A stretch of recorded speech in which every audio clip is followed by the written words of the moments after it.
OCP-5 సృష్టిస్తున్న విధ్వంసంపై ప్రభావిత ప్రాంత ప్రజలు కన్నెర్ర చేశారు.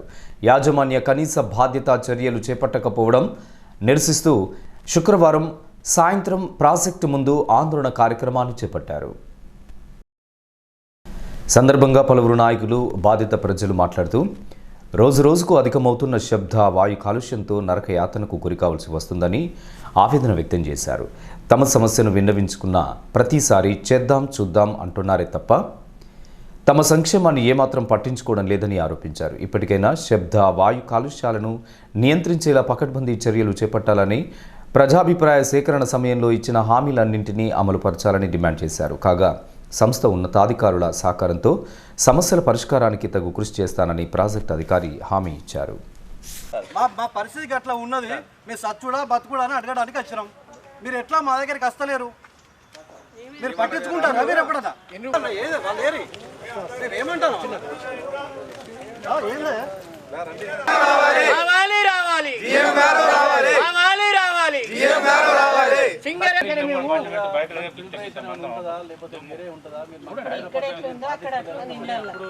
అనేకమైన దెబ్బలు కొట్టినప్పుడు అనేకమైన ఘోరంగా వాసన మేము పనిచేసి ఇలా రిటైర్డ్ అయినాక కనీసానికి మాకు ఎంత ఘోరం ఉన్నది కదా. ఇంట్లో వండుకుందామంటే పిల్లలు వేసుకొని వండుకునేంత శక్తి లేకుండా వేయింది మాకు. ఎప్పుడు దెబ్బలు ఏగుతాయి కానీ జీవితం గడగడలాడుకుంటా పిల్లలు వేసుకొని బయటికి వచ్చి కూర్చుంటున్నాం. ఆ దెబ్బలు ఏగినాక పోయి ఇంట్లో పడుకుంటున్నాం. ఒక్కొక్క ఇల్లు ఒక జానెడు ఎలుపు పొక్కలు పడ్డాయి, గోడలు రేకులు వలుగుతున్నాయి. మాకు ఇదేనా మా బతుకులు?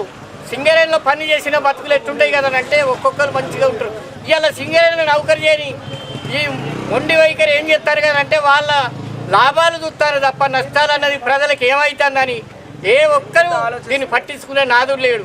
ఎందుకంటే అయ్యా మేము ఖచ్చితంగా మొండితనం చేసి మేము సత్యం మంచిది కానీ ఇవాళ ఈ రోడ్డు మీదకి వచ్చినాం. జిఎం గారు ఇక్కడికి వచ్చి మాకు సమాధానం చెప్పేదనుక ఇదే రోడ్డు మీద మేము కూర్చుంటామని చెప్పి మీ అందరికీ తెలియజెప్పుకుంటూ గత 10-20 రోజుల నుంచి మోతాదుకు మించి విపరీతమైన బ్లాస్టింగ్ జరుగుతుంది. ఆ బ్లాస్టింగ్కు విపరీతమైన దుమ్ము, విపరీతమైన వాసన, దాంతో ఇళ్లలో ఉండలేకపోతాను. పెద్దలకు పిల్లలకు విపరీతమైన ఇబ్బంది జరుగుతుంది. ఈరోజు ఒకరోజు తగ్గుతారేమో, ఇకనైనా తగ్గిస్తారేమో అని చూస్తే వాళ్ళు తగ్గిస్తలేరు. దాంతో నిన్న కూడా కొంచెం హెచ్చరించడం జరిగింది.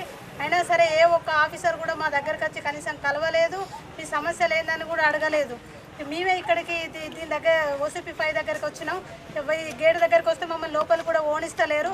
కనీసం మా దగ్గరికి PO కానీ ఇంకే ఆఫీసర్ కూడా మా దగ్గరికి రాలేదు.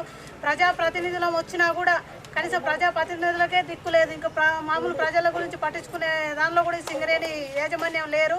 వాళ్ళు ఇక్కడికి వచ్చి GM గారు కానీ లేకపోతే PO కానీ మాకు సమాధానం ఇవ్వాలి.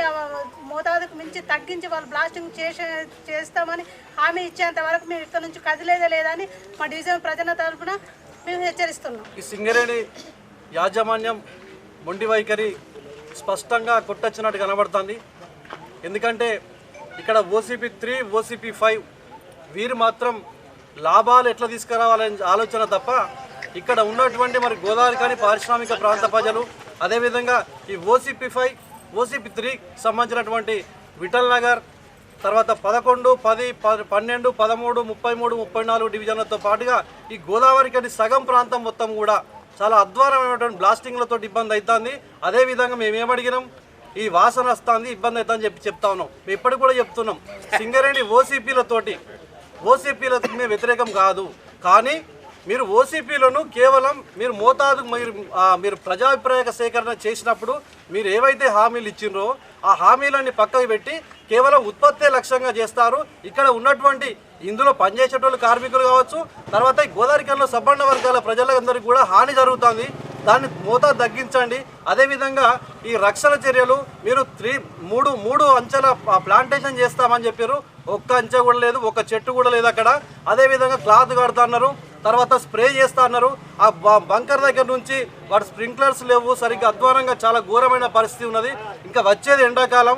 మీరైతే ఇష్టారీతున మొత్తానికే 15 ఏళ్ళు నడవాల్సినటువంటి OCPని 5 ఏళ్ళని కంప్లీట్ చేసుకొని ఉడగొట్టుకొని పోదామని చూస్తారు. దానివల్ల విపరీతంగా మీరు ఉత్పత్తి పెంచిన కొద్దీ ఇక్కడ దుమ్ము ఎక్కువ లేస్తుంది. కాబట్టి మీరు దాని మీద చర్యలు ఇవ్వని అడగడానికి వస్తే స్థానికంగా ఉన్నటువంటి ప్రజాప్రతినిధులు మహిళా ప్రజాప్రతినిధులతో పాటుగా మా డివిజన్ ప్రజలతో పాటు మాజీ కార్పొరేటర్లు తర్వాత నాయకులు పెద్ద పెద్ద నాయకులతో పాటుగా ఇళ్లలో ఉండేటోళ్ళు ఈ బాధ భరించలేక ముసలి మీద సత్తా బతుకుతామని ఆలోచనతో వీడికి వస్తే కనీసం గౌరవం లేకుండా ఆ లోపలికి పిలవకుండా ఇక్కడ గేట్ల కానీ దుమ్ములు ఇక్కడనే కూర్చుని మాట్లాడతారంటే సింగరేణి సంస్థ కావచ్చు ఇక్కడటువంటి జిఎం గారు కానీ ఇక్కడటువంటి పిఓ గారు దీనికి సమాధానం చెప్పాలి. కింద కూర్చునే మాట్లాడిస్తానంటే మీరు లోపలికి రానికి కూడా మేము పనిచేయమా? ఇక్కడ మీరు చేసేటువంటి మీకేమో లాభాలు వచ్చేదాన్ని మేము సహకరించాలి. కనీసం మాకు మంచినీళ్ళు తాగడానికి ఇక్కడ ఆర్ఓ ప్లాంట్ పెట్టిండ్రు, పేరుకేమో ఆర్ఓ ప్లాంట్ గోదావరిలో పెట్టిర్రు. ఒక్క ఆర్ఓ ప్లాంట్ మెయింటెనెన్స్ లేదు. గీడ పక్కపండి పార్క్లో ఉన్నది చూడండి, ఇప్పటికి కూడా చూడండి, దానిలో నీళ్ళు లేవు. దానికి ఆదివారం సెలవాట. అరే తాగడానికి మంచినీళ్ళకి సెలవు ఎక్కడ? ఎవడే చెప్పిండా మీకు నీళ్ళు వేయడానికి సెలవులు కావాలి. ఈ దుమ్ము మీరు ఒక ఉత్పత్తి ఆపుకో, ఒకరోజు బ్లాస్టింగ్ ఆపు చూద్దాం. బ్లాస్టింగ్ ఆపడం చేత కాదు, మేము మాత్రం సావాలి. మీరు ఇప్పటికి కూడా పిఓ గారు ఇప్పటికి కూడా రాకపోతే మేము ఇక్కడనే తింటాం, ఇక్కడనే ఉంటాం. దీని మీద ఖచ్చితంగా మీరు పిఓ గారు కానీ జిఎం గారు వచ్చి మాకు సమాధానం చెప్పాలి.